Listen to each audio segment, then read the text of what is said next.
seu coração dói, sei que o mundo lhe destrói. Não se entregue assim, irmão. Vale a pena viver, nova vida viver. Vem, deixe tudo para trás, sim. Nova vida você vai ganhar, sim. A Jesus se entregar, vale a pena tentar. Vem experimentar.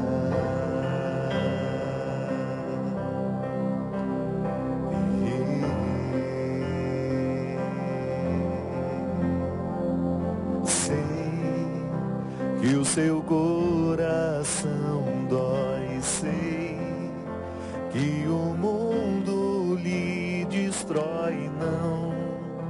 Não se entregue assim, irmão. Vale a pena viver, nova vida viver. Vem, deixe tudo para trás, sim. Nova vida você vai ganhar, sim. A Jesus se entregar, vale a pena tentar. Vem experimentar o amor.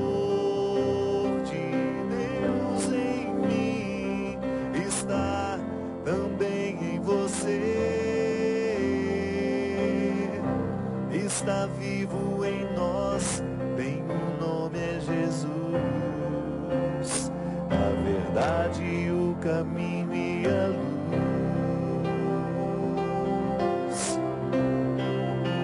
Ele veio nos dar a paz, seu amor é demais. Está vivo em nós, tem um nome, é Jesus. A verdade, o caminho e a luz.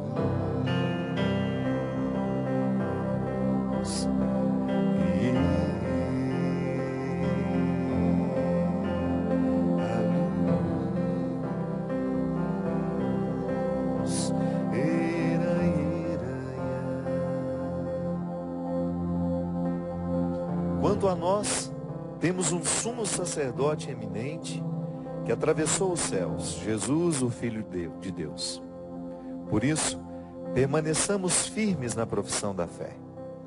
De fato, não temos um sumo sacerdote incapaz de se compadecer de nossas fraquezas, pois ele mesmo foi provado em tudo, à nossa semelhança, sem todavia pecar. Aproximemo-nos então, seguros e confiantes do trono da graça, para conseguirmos misericórdia e alcançarmos a graça do auxílio no momento oportuno. O amor de Deus em mim está também em você. Está vivo em nós, tem um nome, é Jesus. A verdade, o caminho e a luz.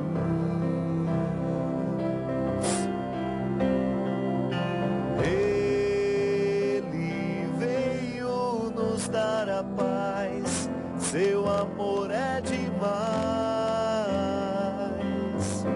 Está vivo em nós, tem um nome, é Jesus.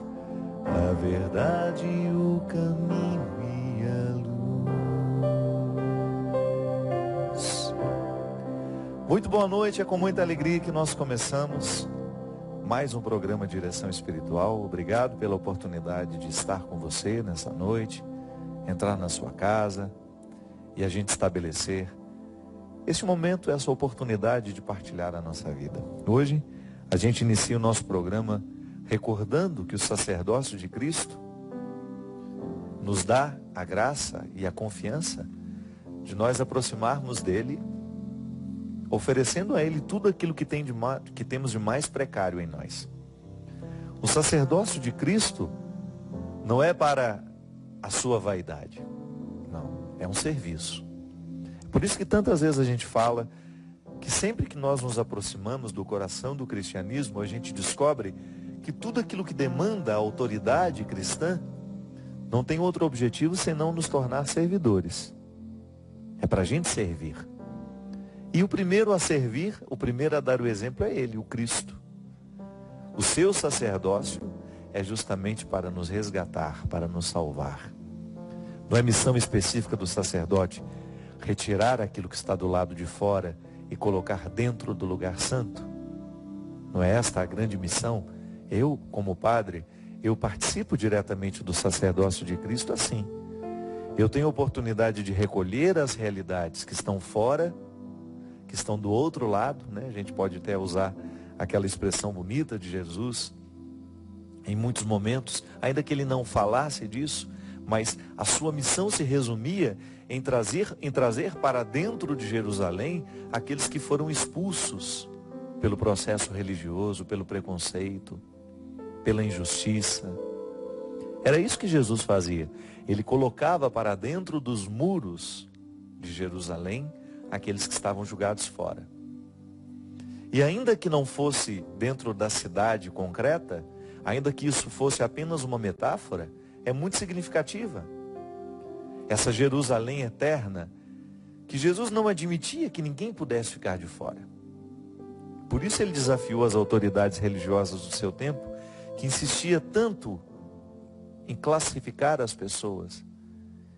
E porque classificava, tinha o direito de julgar fora aqueles que eles consideravam os não merecedores da pertença. Por isso que Jesus recolhe. Passa a sua vida, a sua missão, é sempre passando nas periferias do mundo. Lá naquele lugar, em Israel, naquela época, com a configuração geográfica daquele momento, ele passava pelas periferias para buscar aqueles que estavam jogados fora.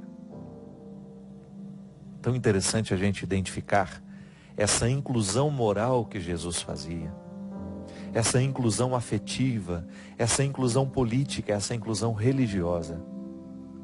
Todos aqueles que estavam desfavorecidos pela vida de erros que tinham praticado, né? Volto a dizer, o sistema religioso do tempo de Jesus, naquele onde ele foi criado, era muito rígido. As pessoas, os sacerdotes, os sumos sacerdotes, estavam justificados pela lei de Moisés de cometer até alguns absurdos. É por isso que nós não podemos ler a lei de Moisés sem ter a luz do Cristo sobre ela. Porque o que Jesus faz com a lei de Moisés? Ele despreza? Não. Ele reinterpreta. A partir de quê? Do novo e definitivo ponto de interpretação das Escrituras, que é a misericórdia de Deus. Jesus nos ensina que se a gente quiser compreender a lei, nós teremos que mergulhar no coração de Deus antes. É um pouco do que eu escrevi no meu livro último, O Discípulo da Madrugada. Se você tiver a oportunidade de ler esse livro, vai fazer bem ao seu coração. Por quê? É uma tentativa de reinterpretar o passado, as Sagradas Escrituras, onde alguns textos podem até nos parecer absurdos, à luz da experiência de Jesus. O homem que faz essa experiência no livro é um mestre da lei, alguém profundamente entendido na lei mosaica, alguém que tinha uma influência religiosa no seu tempo, até que encontra Jesus e escuta Jesus fazendo o discurso das bem-aventuranças. Foi um encontro definitivo para aquele homem, porque ele sentiu-se incomodado quando Jesus disse: bem-aventurados os puros de coração, porque só eles verão a Deus. Esse homem espera a multidão se desfazer e pede a Jesus o direito de estar com ele escondido, porque ele não podia ser visto ao lado de Jesus.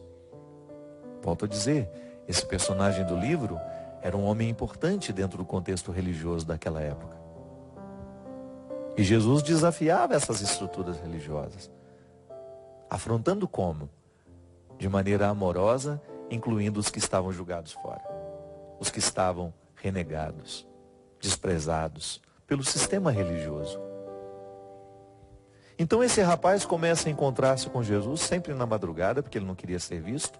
Por isso o livro se chama O Discípulo da Madrugada. E a partir destes encontros, ele começa a ressignificar dentro dele o significado da lei. Ele começa a reinterpretar as obrigações religiosas que estão prescritas aqui no Antigo Testamento. Os primeiros livros, né? O Pentateuco, né? Esses 5 primeiros livros da Bíblia, eles estão arquitetados dentro de um conjunto de regras, de instruções que são importantíssimas para os judeus. E Jesus era judeu.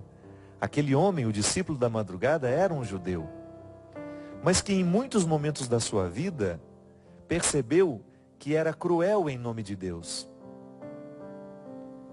Ele agia com crueldade, sempre amparado pela lei, porque se a gente lê apenas a letra, se a gente não entra no coração da letra, a gente também tem o direito de ser cruel.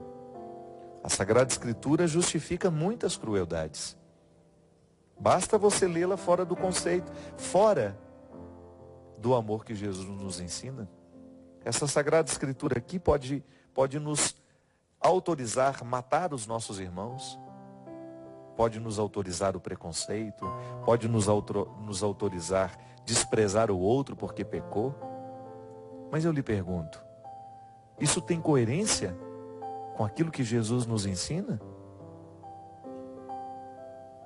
Aquele discípulo, ao encontrar-se nessas muitas madrugadas, foi desconstruindo dentro dele a arrogância que era tão própria do seu comportamento. Bem-aventurados os puros de coração, porque só eles verão a Deus. Essa frase abriu um caminho, uma nova estrutura na vida daquele homem, que aos poucos foi colhendo do coração de Jesus tudo aquilo que ele precisava para compreender a lei da maneira certa.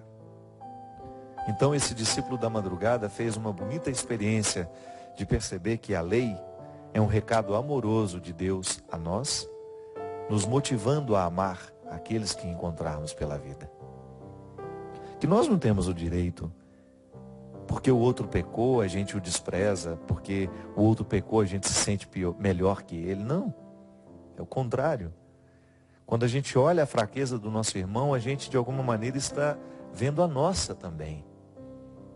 Não é que nós vamos ficar eternamente passando a mão na cabeça um do outro e nos permitindo o erro, não é não. A gente vai lutar sempre para não errar, mas sempre que errar, a postura de todo cristão é o recomeço.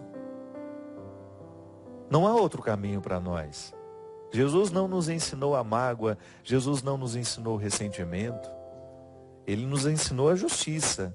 Você ter o direito de pontuar, você ter o direito de se colocar, de esclarecer, de buscar essa verdade, de romper com tudo aquilo que possa ser nocivo à sua vida, mas Ele não nos deu o direito de nos sentirmos melhores que ninguém. A palavra de Jesus só nos autoriza simplicidade, despojamento, amor ao próximo, verdade, justiça. E aquele discípulo, ao mergulhar no coração de Jesus, ele foi tendo a oportunidade de retirar aquele poder opressor que a lei representava para ele e que ele acabava julgando sobre as costas dos outros que o ouviam. Interessante isso, né? Porque nós que somos pregadores, quantas vezes nós também corremos o risco de impor sobre os outros os fardos que são nossos? É por isso que a gente precisa ser muito sincero diante de Deus. A minha experiência de Deus precisa libertar o meu coração de todas as minhas amarras para que eu tenha condições de pregar com muita liberdade o Evangelho do Senhor a você que está aí, precisando de ouvir essa palavra hoje. Eu não posso jogar sobre você os meus traumas, os meus medos, não. Nem tampouco tenho o direito de ensinar um Deus vingativo conforme eu havia aprendido um dia. Eu tenho que lhe ensinar o Deus que Jesus me revela. O Deus que Jesus revelou à igreja. E que revela ainda hoje, porque essa revelação, embora tenha terminado com a morte do último dos apóstolos, ela continua sendo atualizada. É o Espírito Santo que, ao soprar sobre nós que somos igreja, vai fazendo com que essa revelação continue sendo nova para nós. Tudo já está revelado, mas nem tudo ainda compreendemos. Então a igreja é este tempo da compreensão, da luta. Por isso nós invocamos o Espírito sobre nós. Para que a gente não caminhe nos equívocos, para que a gente não incorra em erros. E eu não posso, como pregador, como padre, incorrer neste erro de lhe ensinar um Deus errado. E sempre que eu abro o Evangelho, sempre que eu abro as cartas apostólicas, aqui hoje, de maneira especial, esse texto de São Paulo escrito aos Hebreus, nos motivando a ter confiança para a gente se aproximar de Jesus, o sumo sacerdote, que é capaz de compreender todas as nossas fraquezas. Sabe, minha gente, às vezes eu fico pensando que nós não precisamos de muita coisa na vida. Às vezes nós só precisamos disso. De alguém que nos dê coragem, condições de expor a nossa fragilidade, de expor a nossa fraqueza. Tantas pessoas dão errado na vida porque eles faltaram a oportunidade de expor as suas fraquezas. Tanta gente eu vejo perdida nas suas arrogâncias, nas suas prepotências, porque faltou essa oportunidade. Olha, seja simples aqui, exponha o seu coração, exponha os seus erros, sem medo de qualquer julgamento ou de qualquer outra palavra que possa te tornar ainda, te fazer sentir pior do que você já se sente. Mesmo porque toda correção, e é Jesus que também nos ensina, tem que ser feita de maneira amorosa. Não é no grito que a gente convence alguém a ser melhor. Não. É através de atitudes amorosas que aos poucos vão lapidando os nossos excessos. Por isso eu não tenho medo de errar, que a misericórdia é o ponto alto da revelação. Só nos faltava isso entender. E é isso que Jesus nos traz, quando Ele nos diz que o coração do Pai é amor. Que Deus é amor. Que nós temos o direito de chamar Deus de maneira carinhosa. Abba, papai, paizinho. É a maneira mais íntima que um filho pode chamar seu pai. É assim que Jesus nos ensina. Que é com essa intimidade que nós temos o direito de adentrar esse santuário. Que até então, no seu tempo, só o sumo sacerdote tinha o direito de entrar. Uma vez por ano. Olha como Jesus democratiza o acesso a Deus. Olha como Jesus permite, estabelece pontes para que a gente ultrapasse essa distância que às vezes é tão grande entre nós e o Senhor.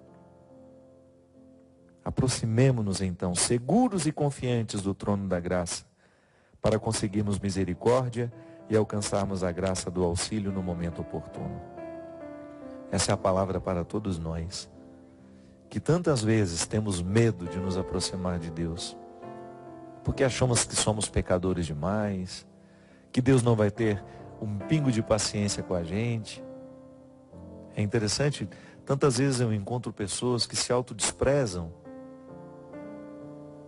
que se desprezam, que se enxergam muito piores do que são. Eu encontrei uma senhora ao longo da minha vida que me impactou muito pela sua bondade, pela beleza de sua alma. E sempre que a gente lhe fazia um elogio, ela mudava de assunto, ela não deixava o elogio ser concretizado. E depois de muitas tentativas de fazer esse elogio, ou de demonstrar a ela que a grandeza da alma que ela tinha impactava todos aqueles que estavam próximos, depois de muitas tentativas eu resolvi dizer a ela: por favor, deixa eu terminar o elogio. E ao lado dos filhos que estavam lá, todo mundo começou a rir. E uma das filhas disse: a minha mãe não sabe ser elogiada, padre. A minha mãe não sabe ser elogiada. Por quê? Por que isso acontece com a gente? Não é por acaso. A história sofrida que às vezes a gente teve, por termos sido em algum momento desprezados por alguém que era importante para nós, Uma história sofrida que a gente não soube corrigir dentro da gente. E de repente a gente fica aí, sem saber receber o amor dos que nos amam. Ou sem saber receber um elogio que a gente mereça ouvir. A gente fica rude, a gente fica não se sentindo merecedor de absolutamente nada. Sempre estabelecendo uma relação com a vida como se nós fôssemos um tapete, um capacho, por onde todo mundo passa. Não. Sempre que nós fazemos uma experiência de Deus fecunda, sempre que nós nos aproximamos do Senhor, isso é modificado dentro de nós. É como se Ele nos desse um beijo, sabe? Que nos fizesse sorrir e reconhecer a beleza de quem somos. A beleza que existe em mim, que existe em você. Porque não é possível que os erros da nossa vida tenham sido capazes de apagar toda a nossa beleza. Pode ofuscar. Pode até ter ofuscado, mas não apagou. Porque esse beijo de Deus em nós é indelével, não muda, não pode ser arrancado. O amor de Deus em mim é igual em você. Da mesma maneira como Deus amou Francisco de Assis, ama a mim e ama você. Da mesma maneira como Deus ama os santos, amou os santos, Ele ama a mim, ama a você. Ama você. Então é só a gente ter coragem de se aproximar desse trono da graça para a gente conseguir essa misericórdia que corrige tudo dentro de nós. Porque isso também é verdade. Quando Deus entra na nossa vida, a gente nunca mais se olha da mesma forma. Porque Deus converte o nosso olhar. Deus converte a maneira como nós nos interpretamos. Permita isso hoje. Aproxime-se deste trono da graça, receba essa misericórdia. Sinta hoje esse beijo de Deus mais uma vez na sua alma, na sua vida, a lhe recordar do imenso valor que você tem para Ele. Nós vamos para um rápido intervalo e a gente volta já já com o programa Direção Espiritual.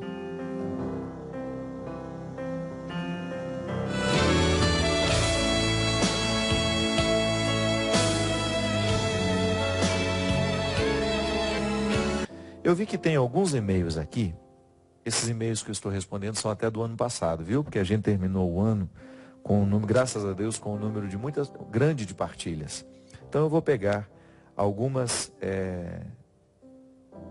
partilhas que foram feitas no ano passado, porque são histórias importantes. Deus ajude até que essas pessoas não estejam passando essas situações, né? Se foram enviadas no final do ano, mas pode ser que ainda estejam na mesma realidade. Padre Fábio, essa pessoa não quer se identificar. Ela diz assim: minha namorada é católica e é por ela que eu escrevo. Tenho dúvidas a respeito do segundo casamento. Ela já foi casada, mas comprovadamente, padre, o seu marido a traiu. Por esse e outros motivos, eles se separaram. Após um tempo, eu apareci em sua vida. Padre, tenho confiança de que ela é o amor da minha vida. Sou muito apaixonado por ela, mas ela tem resistências. Diz que tem medo de não estar fazendo o que Deus quer ao separar e ter essa nova relação. Eu quero muito, padre, casar-me com ela, ter uma família. Eu nunca fui casado e ela se casou na igreja. Deus prefere que ela continue vivendo uma vida triste, mas com o marido que casou pela primeira vez, ou que ela viva uma vida feliz? Mesmo que esse feliz seja ser no primeiro casamento, seja sem ser no primeiro casamento. Só para o senhor ter uma ideia, padre, ela já até se separou no civil. Eu posso fazê-la feliz, tenho consciência disso.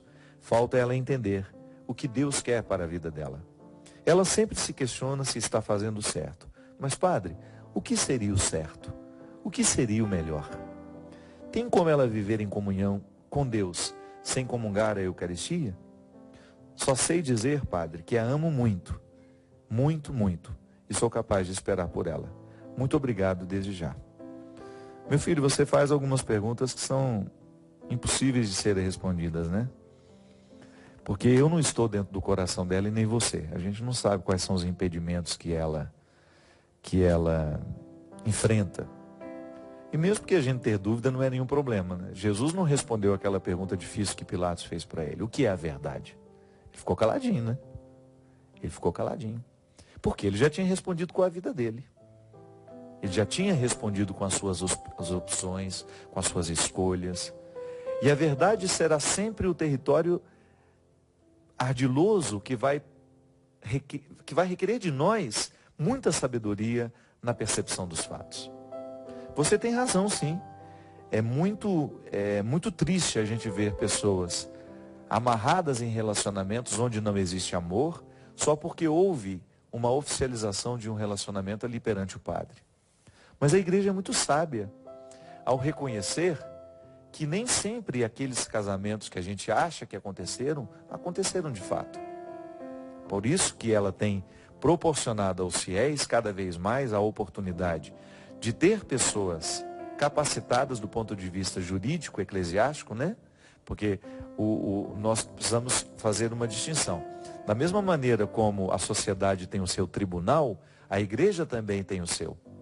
Então, no tribunal da sociedade, lá se julgam os crimes, os fatos que são ligados à vida social. Dentro da igreja, nós temos o tribunal eclesiástico, que vai julgar, analisar situações específicas da vida religiosa de uma pessoa. Por exemplo, a declaração de nulidade de um sacramento é um atributo específico do tribunal eclesiástico. Por isso, você não diz o seu nome aqui, se você tem alguma dúvida em relação à validade do seu casamento, procure na sua paróquia. Quem é o padre responsável, ou o advogado, né, eclesiástico, digamos assim, que poderia conversar com você para que você tenha condições de entender se o seu sacramento houve ou não. Porque existem muitas pessoas que alimentam este sofrimento psíquico, que isso aqui é um sofrimento psíquico. A menina tem a consciência do valor do sacramento e ela não quer estabelecer um segundo relacionamento, embora ela tenha o direito de estabelecer, porque ela vai deixar de comungar, mas ela não é expulsa da igreja. Tantas pessoas de segunda união, o que precisa haver é uma consciência de que esse primeiro casamento realmente não existiu, não aconteceu, não existe amor, não existe vínculo, eu estou infeliz, não tenho filhos, quero ter o direito de recomeçar a minha vida. A igreja nunca vai lhe proibir de fazer isso. Para isso ela vai lhe dar todos os conselhos necessários, né, para que você possa aliviar um pouco desse sofrimento psíquico, que eu volto a dizer, é um sofrimento que realmente perturba uma pessoa que quer e deseja ser fiel à igreja. Mas por outro lado, você tem o direito de esclarecer isso e livrar-se de repente desse sofrimento. Porque eu particularmente penso que onde não existe felicidade, ali não existe amor.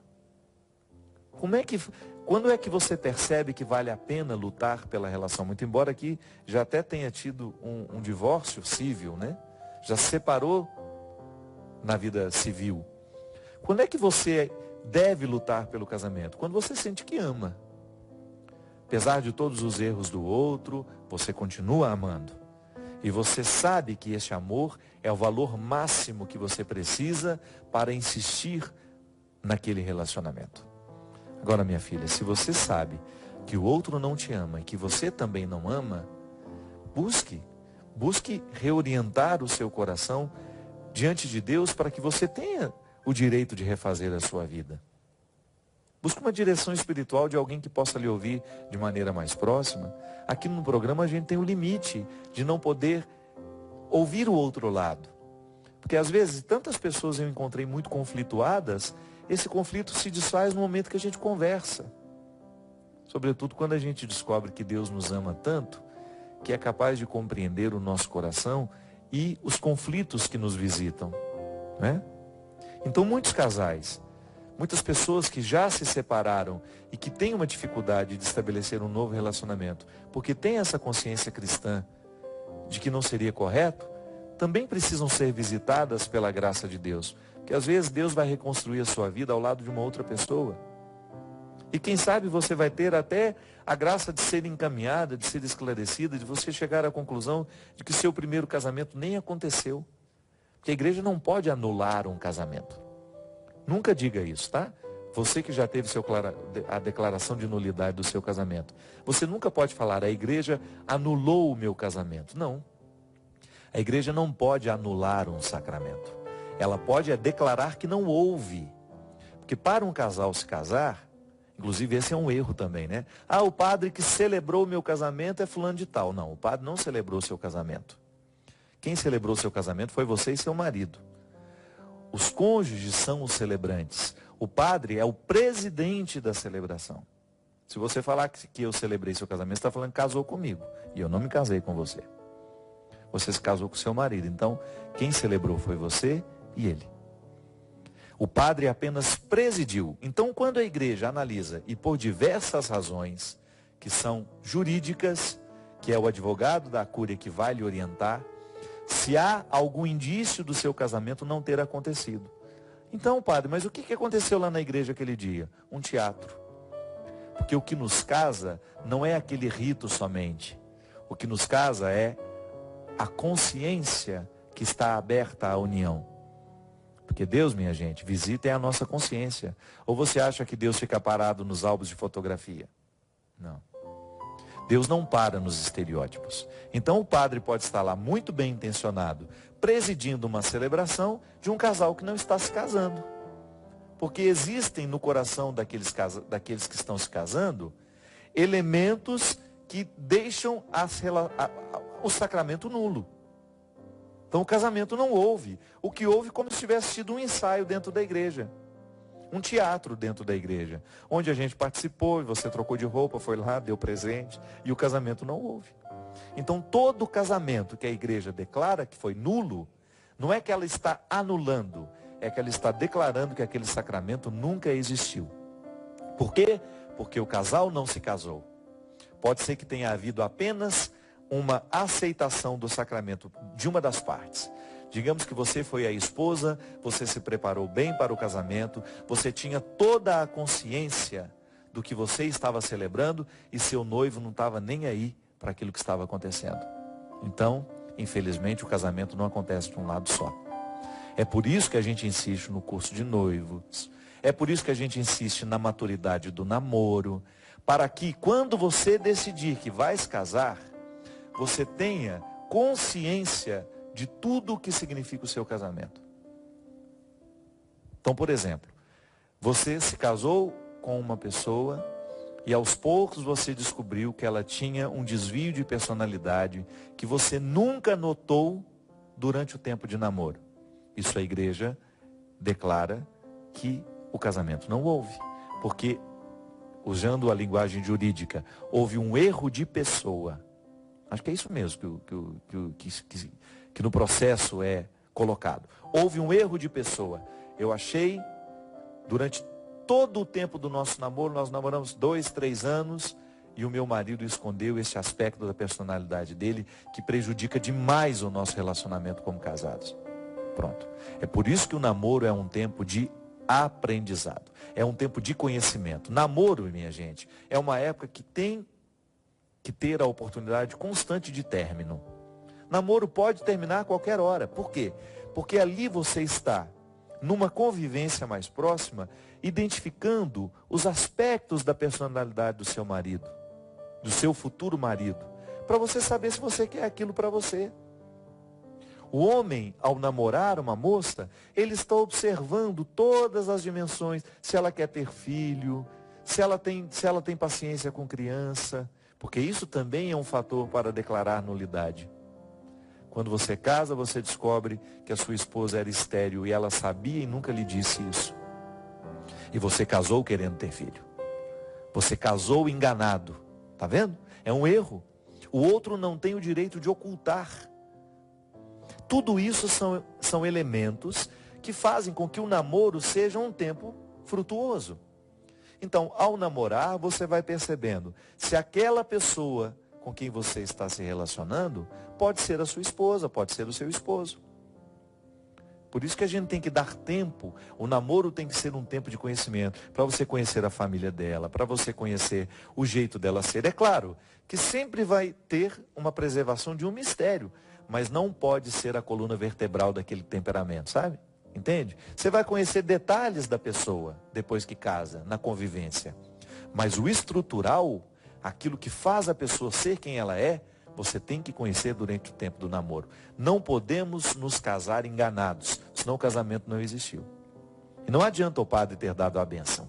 A bênção que sacramenta uma união é aquela que acontece no íntimo dos corações, quando as pessoas sabem quem elas estão recebendo em matrimônio. Então, por isso, que nunca é tarde para a gente colocar essa consciência em nós. E você que tem filhos, já vai orientando o seu filho, a sua filha assim: se quer fazer um casamento cristão, que faça do jeito certo. Se quer fazer um casamento católico, que faça da maneira correta.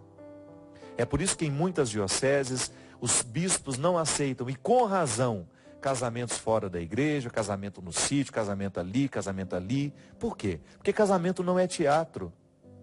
É uma manifestação pública do amor que a gente tem um pelo outro e da comunidade que nos recebe.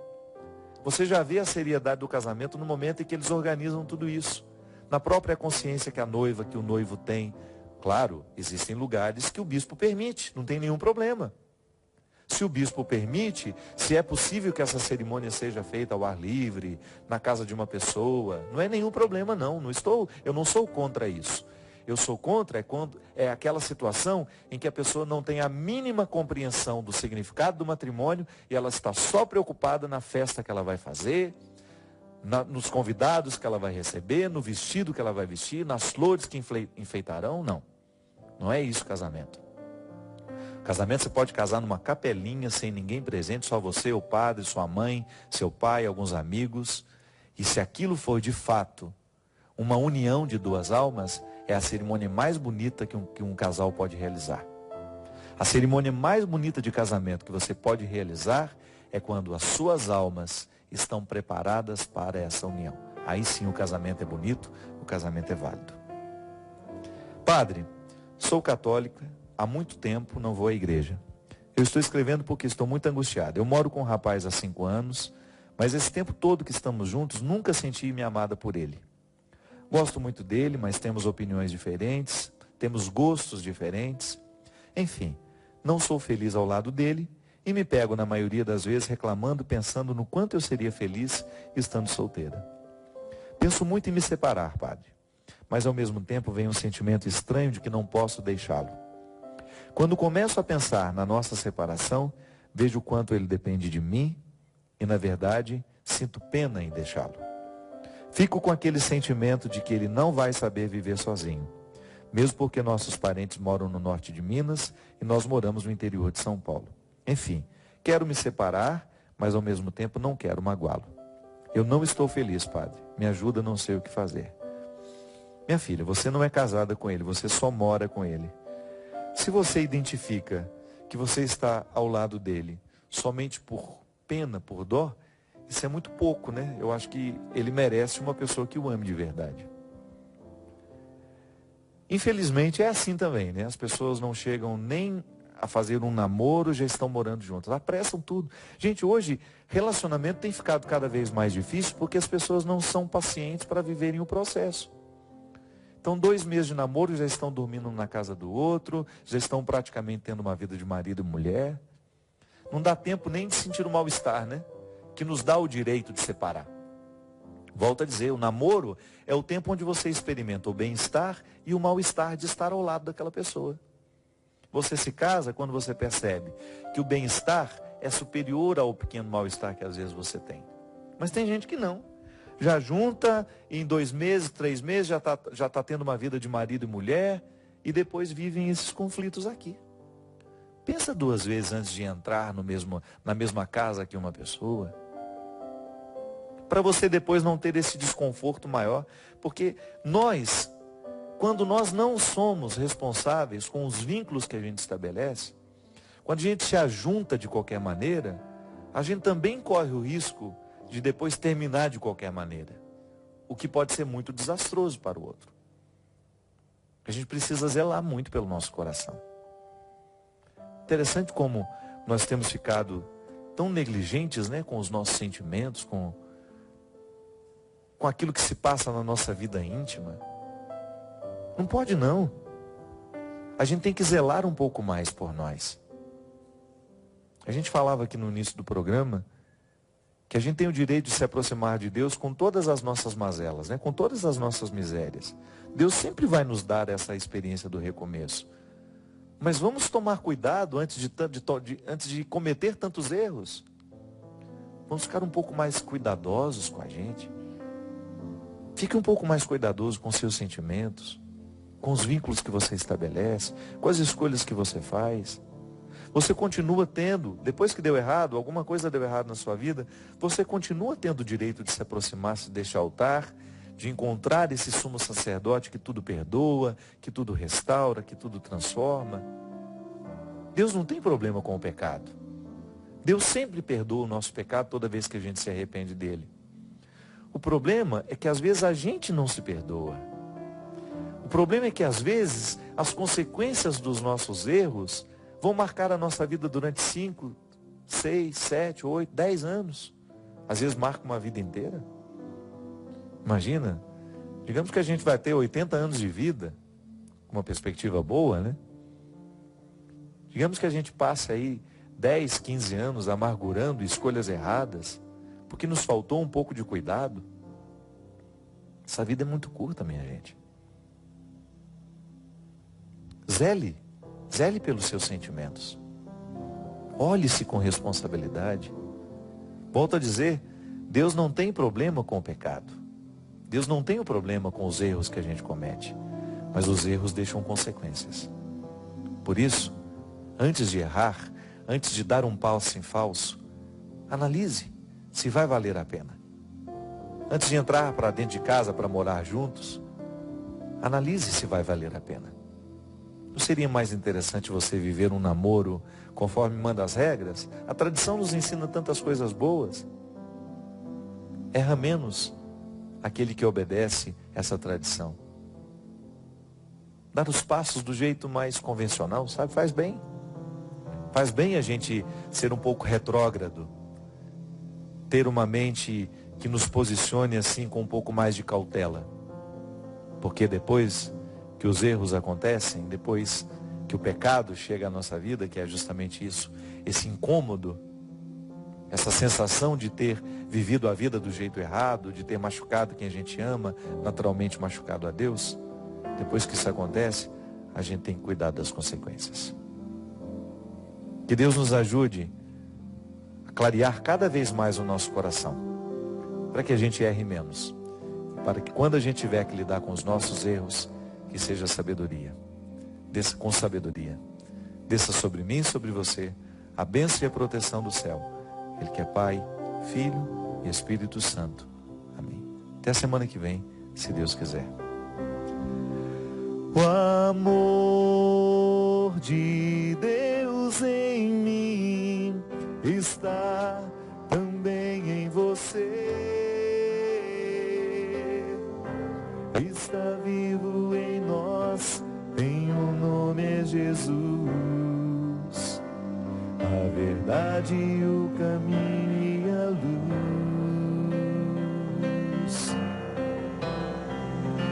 Ele veio nos dar a paz, seu amor é demais. Está vivo em nós, tem um nome é Jesus. A verdade, o caminho e a luz.